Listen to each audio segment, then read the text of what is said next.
Toute l'Église n'est que le Christ partout, exprimé toutefois diversement, par diverses communautés, assemblées diverses dans le monde, qui toutes représentent quelque chose de lui. Et trop heureuse la créature qui représente la moindre parcelle de sa grandeur, de sa perfection, cachée ainsi sous celui que lui-même destine à la représenter.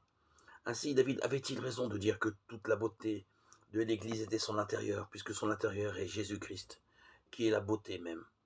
Mais une beauté si admirable, si ravissante, si féconde et si diverse qu'il faut justement toute une Église, c'est-à-dire 100 000 et 100 000 millions de créatures qui la figurent. Et encore, est-ce seulement à demi, car tout ce que l'Église représente de notre Seigneur auprès de ce qu'il est en lui-même, c'est comme qui compare la lune avec le soleil. L'Église est illuminée par eux, comme la lune par le soleil. L'Église, en sa beauté, demeure pleine de nuages et de rides. Le Fils de Dieu seul est un miroir sans tache. La lune n'a aucune lumière en elle-même qui ne soit empruntée.